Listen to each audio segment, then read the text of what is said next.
देखो भाई, एक ही सॉल्ट की दवाई कोई 12 रुपए में बेचता है और कोई 120 रुपए में बेचता है। लोग कंफ्यूज है कि फर्क क्या है। जेनरिक वर्सेस ब्रांडेड मेडिसिन सच में क्या है? तो भाई आज मैं आपको सिंपल और साइंटिफिक भाषा में बताऊंगा कि असल में क्या फर्क है और आपको अपनी फैमिली के लिए कौन सी दवाई चुननी चाहिए। तो भाई हेल्थ में सही जानकारी आपकी जान बचा सकती है। इसीलिए मैं आज आपको बिना किसी साइड के बिल्कुल न्यूट्रल होके, भाई मेरी भी एक फार्मा कंपनी है तो मैं बिल्कुल न्यूट्रल होके आपको बताऊंगा कि जेनरिक मेडिसिन क्या है, ब्रांडेड मेडिसिन क्या है, दोनों में फ़ायदा क्या है, नुकसान क्या है, कीमतें क्यों बदलती रहती है और क्वालिटी किस पर डिपेंड करती है और प्रैक्टिकल लाइफ में हमें क्या चूज करना चाहिए।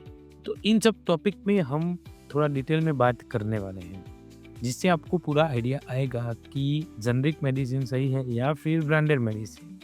This is not a promotional video, ये सिर्फ मैं मेरा एक्सपीरियंस आपको शेयर करना चाह रहा। तो पहले बात करते हैं जेनरिक मेडिसिन। तो जेनरिक मेडिसिन तो वो मेडिसिन में सॉल्ट सेम ही रहता है जो ब्रांडेड में रहता है। सॉल्ट मतलब असली active ingredient. For example paracetamol, paracetamol 500 या 650 वो हो गया एक जेनरिक सॉल्ट।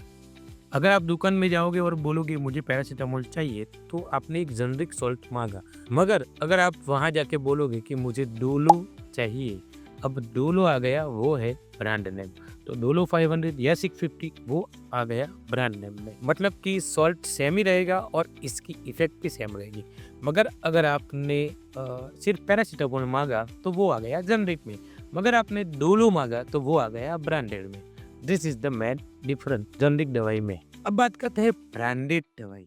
तो भाई ब्रांडेड दवाई में भी वही सॉल्ट होता है जो जेनरिक में होता है, लेकिन उससे एक कंपनी अपने ब्रांड नाम से बेचती है। फॉर एग्जांपल सिप्ला है, इंटास है, मैं वोकार्ड में जॉब करता हूँ, वो मेरी खुद की कंपनी स्टीलेक्स। ऐसे अभी ब्रांडेड में होती है क्वालिटी की कंसिस्टेंसी। दूसरा होता है पैकेजिंग, अच्छा पैकेजिंग होता है, ब्रांड का ट्रस्ट रहता है, मार्केट में उसकी प्रेजेंस रहती है, डॉक्टरों को अपडेटेड इंफॉर्मेशन देते रहते हैं एंड ओवरऑल उसमें एक ब्रांड का एक्सपीरियंस लगता है।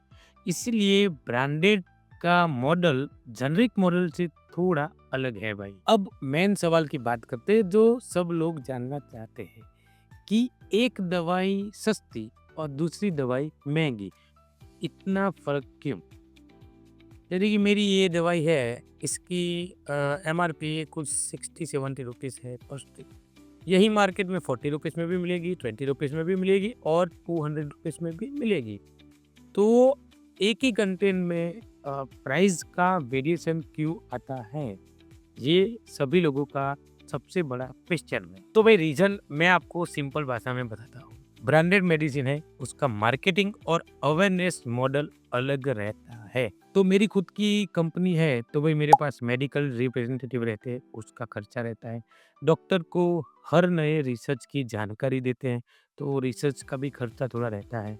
क्लिनिकल एजुकेशन अवेयरनेस प्रोग्राम रहते हैं तो उसका खर्चा रहता है। ब्रांड बिल्डिंग रहती है, क्वालिटी का अश्योरेंस रहता है तो फिर उसका भी एक्सपेंस लगता है। तो ये सब जो एक्सपेंस है वो एमआरपी में जुड़ते हैं। अच्छा, जेनरिक मेडिसिन में ये सब खर्चे नहीं आते, इसलिए उसकी कीमत कम रहती है as compare to branded medicine. अच्छा, अब मेन सवाल, तो जेनरिक और ब्रांडेड उसमें क्वालिटी में फर्क पड़ता है? तो मैं फ्रैंकली बोलूँ, थोड़ा पड़ता है, थोड़ा नहीं पड़ता, क्योंकि भाई मेरी भी खुद की फार्मा कंपनी है।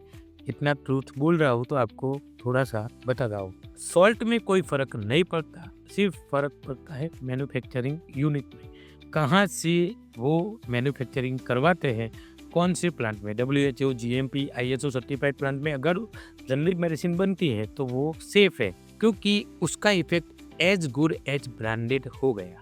मगर अगर मैन्युफैक्चरिंग वीक है तो फिर दिक्कत आ सकती है। ये एक पिन पॉइंट की बात है भाई। अच्छा, ब्रांडेड मेडिसिन में WHO, ISO, GMP या जो भी सर्टिफिकेट लगते हैं और बड़ी जो प्रोडक्ट होती है उसमें US FDA प्लांट भी अप्रूव मांगते हैं तो वहाँ से भी बनवाते हैं। वो एक डिफरेंट रहता है जेनरिक और ब्रांडेड में। बाकी कुछ ज़्यादा फ़र्क नहीं रहता। मेन है मैन्युफैक्चरिंग। मैन्युफैक्चरिंग अगर अच्छी जगह से करवाई है तो फिर उसका result as good as branded रहेगा। सिप्ला है, इंटाज है, जाइडस है, उनकी जेनरिक मेडिसिन की quality as good as branded रहता है क्योंकि उनका खुद का मैन्युफैक्चरिंग यूनिट है। आप सिंपल भाषा में ये समझ सकते हैं। अच्छा, अब बड़ा क्वेश्चन कि भाई डॉक्टर ब्रांडेड दवाई क्यों लिखते हैं? तो देखो, डॉक्टर की प्राइमरी रिस्पॉन्सिबिलिटी क्या होती है? वो होती है सेफ्टी। इसीलिए उनको अक्सर ट्रस्टेड ब्रांड लिखने पड़ते हैं क्योंकि उससे कंसिस्टेंसी मिलती है, रिजल्ट आता है, रिलायबिलिटी होती है, भाई एक ब्रांड होती है उसकी, और उससे पेशेंट को दिक्कत नहीं आती। रिजल्ट मिलता है तो पेशेंट को भी अच्छा लगता है। एज अ पेशेंट हम भी अगर दवाई लाए, पैसा खर्चे और रिजल्ट ना आए तो हमारे लिए वो दवाई काम की नहीं है। इसीलिए डॉक्टर ब्रांडेड दवाई ज़्यादा प्रेफर करते हैं। और आजकल पेशेंट भी स्मार्ट हो गए, वो भी गूगलिंग करते हैं तो उनको भी समझ आ रहा है कि भाई मुझे ये ही दवाई चाहिए, ये कंपनी की चाहिए। इसीलिए डॉक्टर भी उसी हिसाब से उनको ब्रांडेड दवाई लिख के देते हैं। यही मेन कारण है भाई। तो अब एक सवाल कि जेनरिक कब लेनी चाहिए और कब नहीं लेनी चाहिए। तो अगर आपके पास ट्रस्टेड केमिस्ट हैं, गुड कंपनी, अच्छी कंपनी का जेनरिक प्रोडक्ट ऐसी प्लाइन, जाइडस ऐसी अच्छी कंपनी का हो तो ले सकते हो। डॉक्टर ने आपको बोला है कि आप लो तो भी ले सकते हो। इस कंडीशन में जेनरिक बिल्कुल सेफ एंड कन्वीनियंस ऑप्शन रहेगा आपके लिए क्योंकि ये आपको इकोनॉमिकल पड़ेगी और आपका पॉकेट में से पैसा थोड़ा कम जाएगा। अब बात करते हैं ब्रांडेड दवाई कब लेनी चाहिए। तो देखो, बच्चे हो, बुजुर्ग हो या फिर क्रिटिकल कंडीशन हो गई हो, उस केस में आपको रिस्क लेने का नहीं। अगर आपको पहले किसी दवाई से रिएक्शन हुई है तो भी आपको रिस्क नहीं लेने का भाई। अगर आपका क्रोनिक डिसीज है तो भी आपको जेनरिक दवाइयाँ लेनी नहीं चाहिए, तो भी डॉक्टर की अनुमति से ही मेडिसिन लेनी चाहिए क्योंकि ये सब केस में ब्रांडेड मेडिसिन सेफ मानी जाती है। अभी ये सब चीज में हमारी भी वही गलती है कि हम लोग ब्रांड का नाम याद रखते हैं, सॉल्ट का नहीं। हमें कोलगेट याद रहती है, हमें डोलो याद रहती है, ऐसे हमें ब्रांड का नाम याद रहता है। हमें डोलो के अंदर पैरासीटामोल आता है, वो याद नहीं रहता। हमें डाइटोर याद रहती है, डाइटोर के अंदर टॉर्सेमाइड आता है, वो याद नहीं रहता। अगर आपको कंटेंट याद रहेगा तो फिर काम बनेगा। अगर आपको किसी भी ब्रांड का कंटेंट याद रहा तो आप वो कंटेंट के हिसाब से मेडिसिन मांग सकते हो क्योंकि सॉल्ट सेम रहेगा तो इफेक्ट भी सेम रहेगी।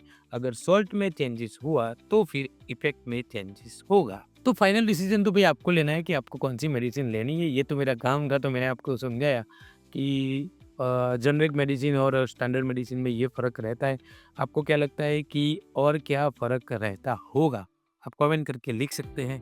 मेरे हिसाब से generic medicine is equal to low price, same salt, और ब्रांडेड तो ट्रस्टेड प्रोडक्ट और कंसिस्टेंसी या रिजल्ट थोड़ा ज़्यादा एज़ कम्पेयर टू जेनरिक। मतलब कि दोनों सही है मगर आपको चूज करने का तरीका सही से आना चाहिए। मेरे हिसाब से हेल्थ में कंफ्यूजन 90% खत्म हो जाता है अगर आपको सॉल्ट का नाम याद रहे क्योंकि नॉलेज हमेशा पावर देता है और सही डिसीजन आपकी फैमिली के लिए बेस्ट हो। अच्छा, ये इन्फॉर्मेशन आपको अच्छी लगी हो तो किसी और को शेयर कर सकते हो या लाइक कर सकते हो। इन्फॉर्मेशन हेल्थ रिलेटेड जानना हम सबका हक है, इसलिए मैंने आपको बताया। हालांकि मेरी खुद की फार्मा कंपनी है, फिर भी मैंने आपको एक ओपन फोरम में बताया है भाई। तो भाई आपके लिए एक चैलेंज है कि अगर आपके घर में भी ऐसी कोई दवाई हो तो उसे चेक करो उसके पीछे कि कौन सी कंपनी की है, जिससे आपका नॉलेज बढ़ेगा और कौन सा सॉल्ट है वो भी चेक कर सकते हो। तो this is all about generic and standard medicine. I hope आपको काफ़ी सारी चीज़ें क्लियर हुई होगी। That's all for today's video. Video पसंद आए तो लाइक जरूर करना और चैनल में नए हो तो सब्सक्राइब जरूर करना। फिर मिलेंगे नए कोई वीडियो के साथ, तब तक के लिए जय हिंद, जय जय श्री कृष्ण।